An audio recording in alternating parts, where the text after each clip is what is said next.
together for Kathy Sierra.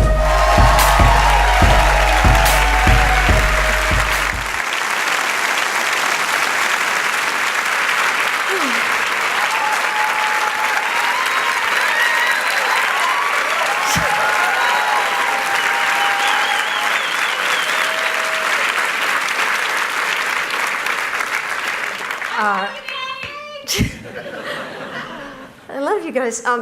I've never started a presentation with tears in my eyes, so this is really kind of awkwardly upbeat, but it is what I feel is most important. So, okay, imagine that you're at XOXO and someone says, "I'm writing a book," and imagine what you're thinking after they say that, and then imagine that the next thing they say is this. Great, now some of you are already getting a little bit squirmy, and so imagine what they're thinking, right? So, and then they go, "Oh no, Kickstarter, you're talking about Kickstarter." No, sales. Actually gonna sell the book to actual people. So, this, you're having a lot of cognitive dissonance, right? Because on one hand, we all celebrate the fact that, writers, artists, musicians, we all should be paid for what we do. But at the same time, it's kind of creepy to do this. I mean, who does that, right? So I did, because this is the backstory. So I'd been an independent developer and worked in little game companies, and I thought it would be really novel to work for like a big, giant tech company. I had never worked for anything that was a corporation, and a place where they don't have offices, they have campuses. It was like going to be so awesome. And look, when I came in, I mean, it was awesome. Stock options, if you just showed up and you had shoes on, you got stock options. And the stock market, so my employer in the stock market, right, they're on their way up, on the cover of all the magazines, and you all know what happened next. So the place that you do not want to be working during the dot-com crash is a place whose tagline is, "We are the dot and .com." Not one of my gazillion stock options ever vested, and neither did any of the employees' stock, well, nothing. So anyway, I needed a job. I am probably as old as most of your parents. If you are trying to get a job as a programmer when you are competing against people who are half your age, and granted, I was not the most awesome programmer, I was very decent. And we needed regular income. I said we, because, oh yes, my husband, also a programmer, also same age, same problem. And we had 2 kids and a dog. So we said, well, how hard can it be? Well, I know we'll write a book about the thing that we know something about. I knew Java just so intimately. I'd been teaching it forever. I thought, I can do this. And we didn't know anything about books or writing or publishing. And we finally found a publisher, which was very difficult because so many publishers turned us down because they knew best that this book that wouldn't sell, that went on to sell over 1 million copies, but I'm not bitter. So finally O'Reilly said, oh, hell yes, we have nothing to lose. So we'll do it. And our editor said, after he spit out his coffee, when I said, we need to do this to make regular income for a long time, he said, wow, you're going to have to be in the top 2 or 3 selling books for this programming language. And we did get lucky because there's a huge group of people who unfortunately have to learn Java. And we were going to make this. So we're like, okay, top 2 or 3. All right, that's okay. So, Java. Shit, 27,000. And I'm like, oh no, Java means so many different things. Oh, Java programming, 16,000. Shit. We have to be in the top 2 or 3. And he was right. And oh, by the way, no marketing budget, nobody knows you, you're nobody, you're not a writer, you can't do this. And the whole internet says, and it's mostly just luck. And we're like, no, we really, really knew, and we were accurate that our prospects for getting work, I mean, just a little tangent, a lot of people think, why didn't you used to talk about sexism in the tech industry? And it's like, because there's also ageism, and because people would stand on stages like this and actually say, this product is so easy, my mother can use it, and I would go, actually, I'm older than her mother. So it just wasn't going to happen. So we said, all right, but we can do this. We can shrink the role of luck. We're programmers. We'll solve this like a logic puzzle. It cannot just be luck. I mean, this is a technical book. It's a nonfiction.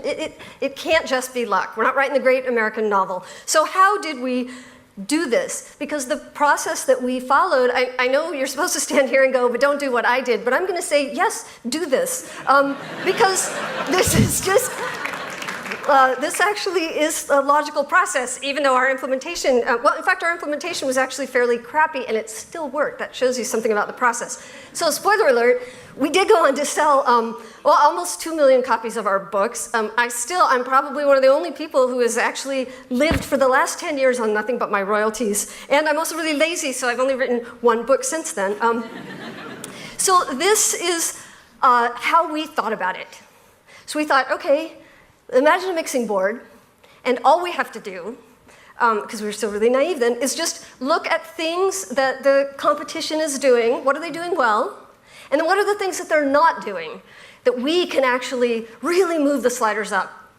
So that's how we looked at it. And we said, wow, okay, yeah, there aren't 16,000 great Java books, but there are a ton of fabulous books. They already seem to be doing everything right, really well, and by really accomplished people, and people that people actually trust, unlike us. And so we thought, okay, how are we going to do that? We're not going to do it this way. We're not going to be able to ever compete by making these little incremental tweaks to what's already out there. And not with those kind of numbers that we were facing. If we had to be number, 1 or 2, we're going to have to do something else. So we realized everyone's answering the same question. How do we make a better thing, whatever it is? And we thought, well, we can't answer that question because we can't make a better thing. They seem to be awesome. So we're going to answer a different question and hopefully find a better question. Because this is what we needed to have happen. We didn't need to write the best book. We needed to write the book that made people go, I know Java. You should get this book because I learned Java. We need to be focusing on first-person language from the person who's actually reading this. There is no other hope for us. People have to act. It has to actually work. It can't just be great. People have to learn from it. Because otherwise it doesn't matter what they say about the book or how great the book is. They have to be able to talk about something meaningful for them. So we thought, here's a little way in. If everyone is chasing the how do I make this awesome thing, whatever it is, the book, the music, the product, the app, where the user is just, basking in the reflected glow of the awesome thing that you made, we would focus on making the actual user a little bit more awesome. And that seemed to be, shockingly, fairly uncontested space. So, you may have heard me talk about this before, don't make a better X, make a better user of X. But we lived and breathed that because every day, you sit down with your blank piece of paper or whatever it is, it's so hard to resist thinking, how can I make this more awesome? When we needed to focus all of our energy on saying, that doesn't matter, it only matters what happens for that person.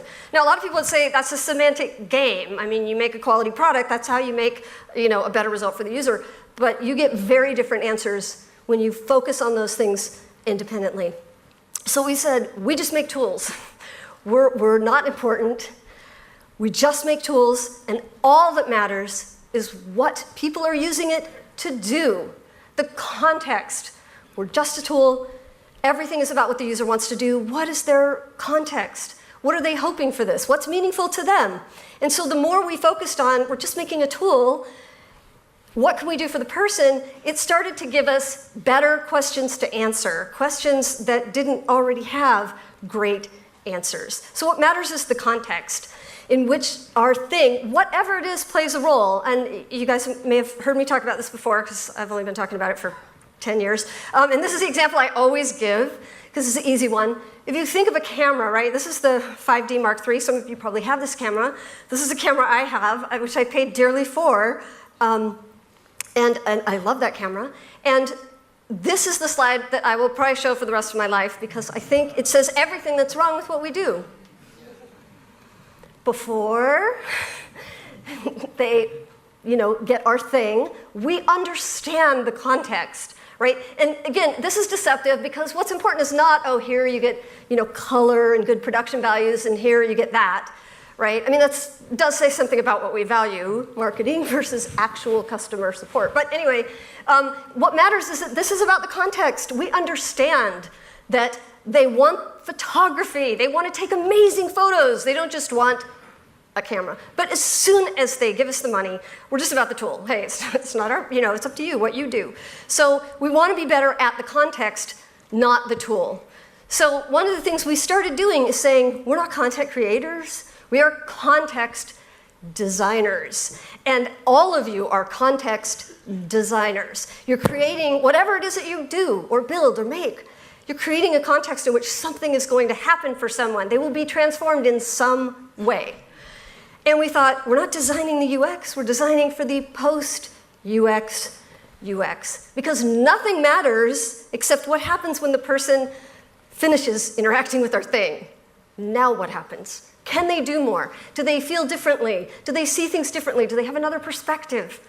Who do they talk to? What do they have to show for it? That's what matters. So we thought, this is what we're going to focus on. That the user will actually get better. That's the fader that we're going to work on. But okay, how? I mean, how do we compete on that? Because nobody says we want our users to suck, except it really seems like a lot of people and companies do. But what can we do to make them better that isn't already happening? So that's where we had to go down the rabbit hole to find out. So we played this little game called What the Hell Happened? And I really urge you to try this about anything that you're actually thinking about making for people, is you start by making an assumption that people get this thing because they want something to happen. They are motivated. There's a reason they have this thing. They want it to do something for them, however tiny that thing is. But something stops them. Find out what is it that stops them. So we had to look at that and say, why are people not getting this result of, wow, I know Java, even though these books are great? And we found out that because people were getting stuck. They weren't finishing the books, and everyone just accepted that. Everyone said, nobody reads programming books all the way through. That's ridiculous. Who would do that?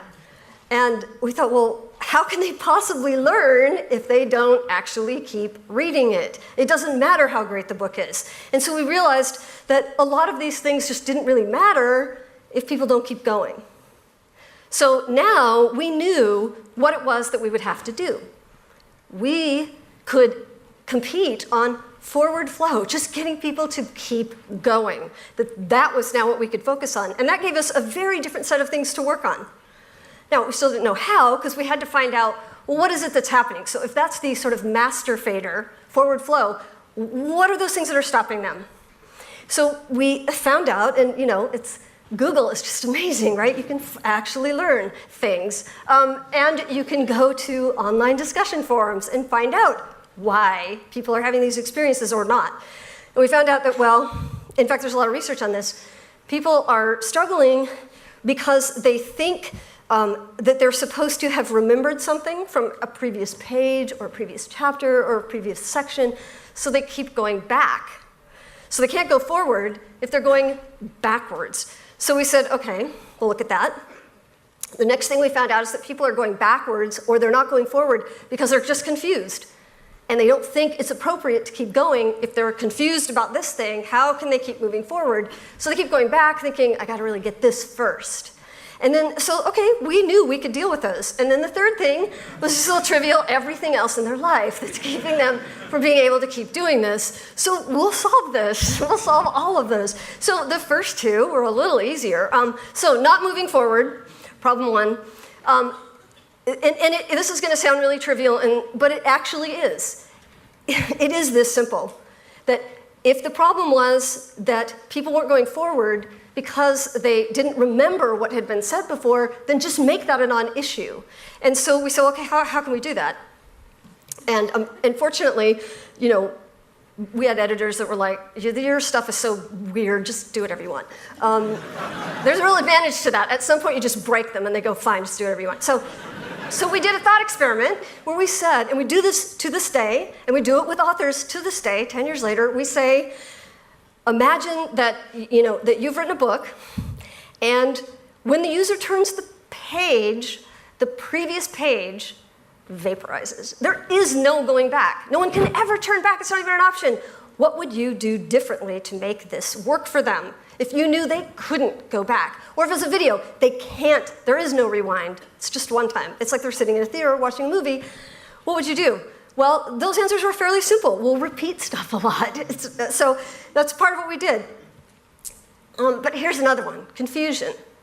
Well, we thought we can't really reduce confusion that much because, first of all, we're not that much better at it, if at all, than what's already being done. Some of these topics that we're dealing with, they are confusing. They are very hard. They don't suddenly spring to life. It takes time. And people are going to be confused until things start to gel around chapter whatever.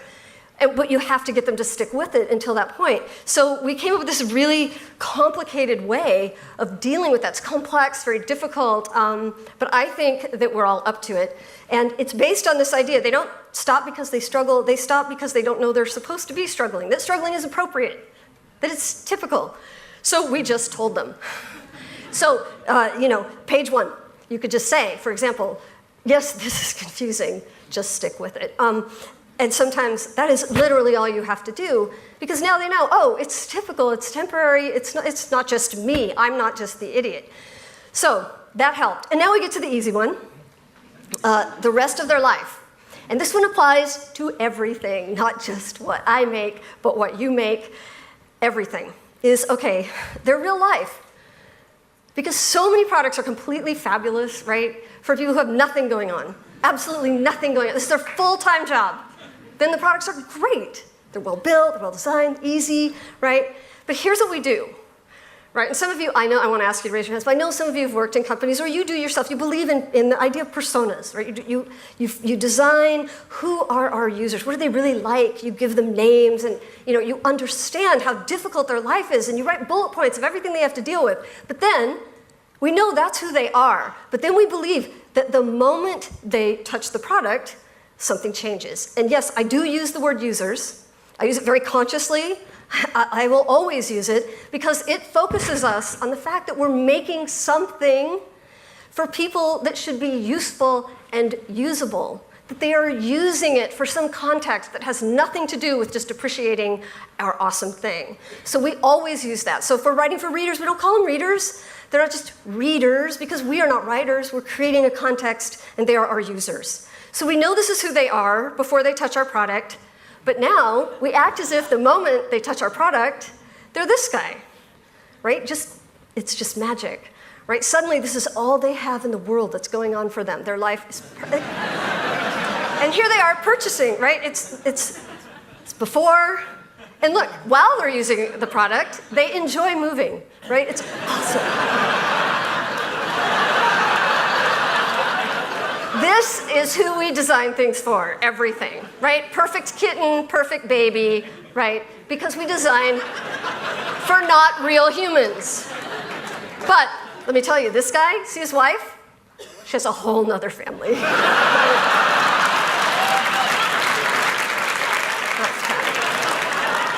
That baby, that's the baby. So the chances of this being your user are the same as this is the customer service guy waiting for your call.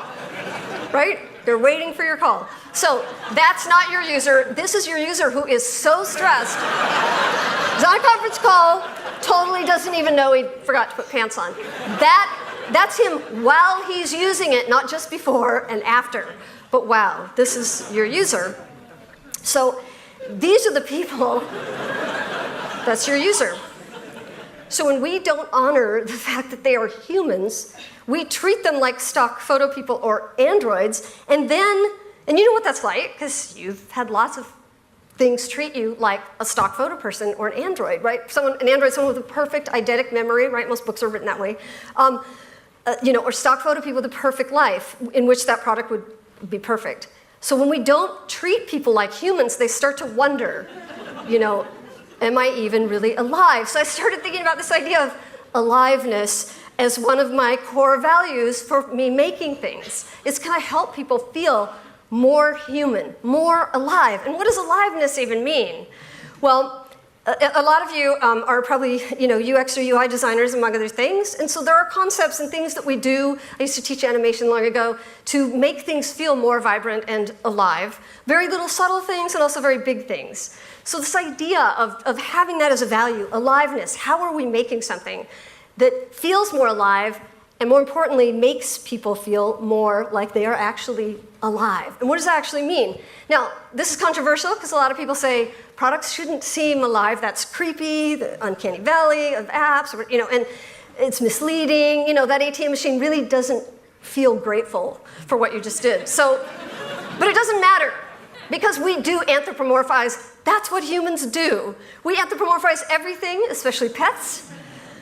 And you already know the answer to that. But so, and you just start looking, right? Let's ask Google what people actually think, right? Your car is trying to kill you. Your TV is trying to kill, like, everyone.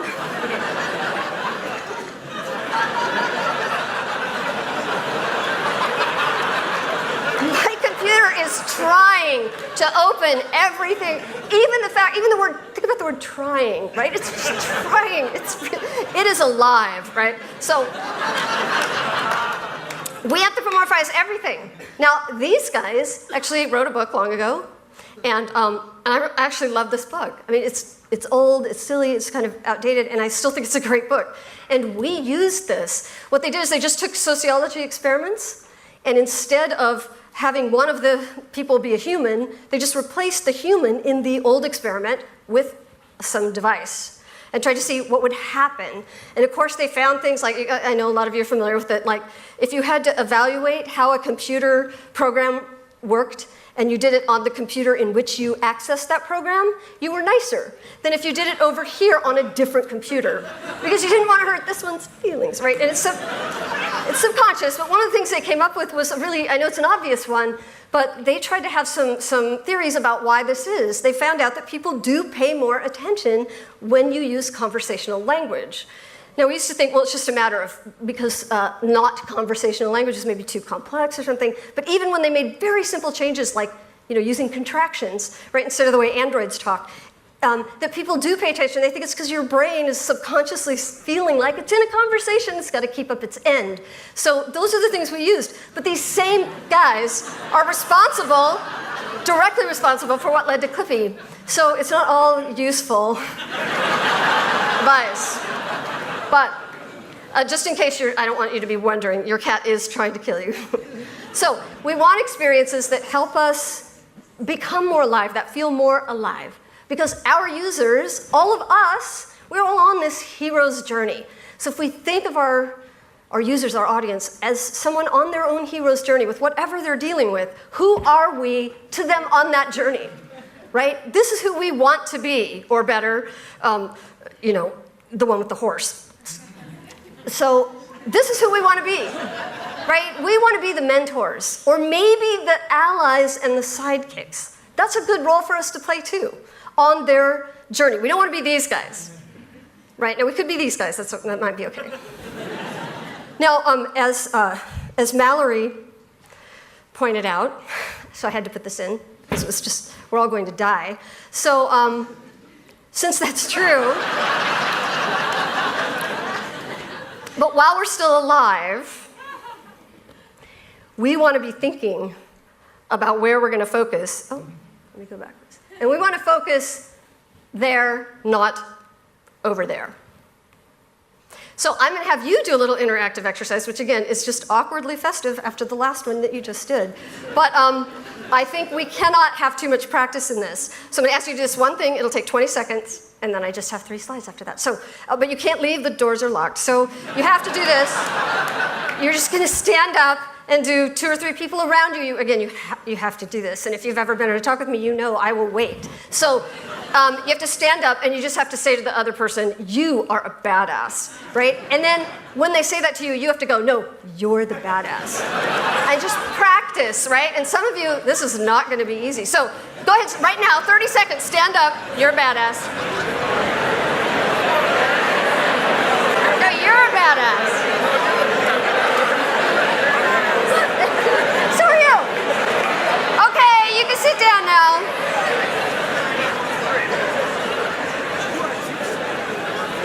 You are all so badass. Okay, so.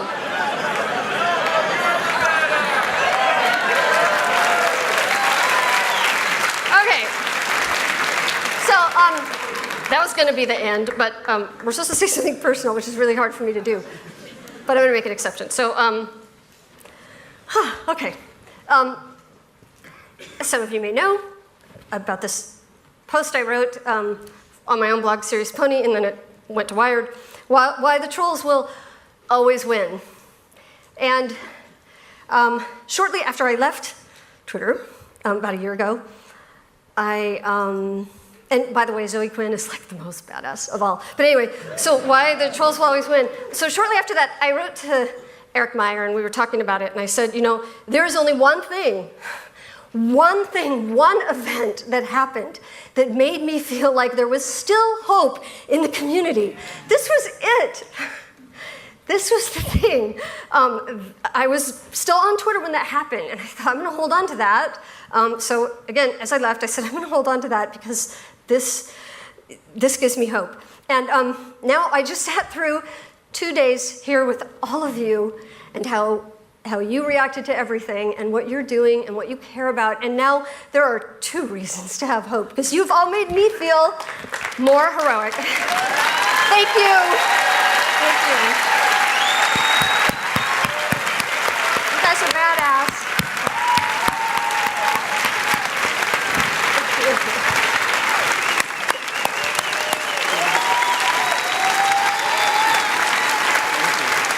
Thank you, Kathy.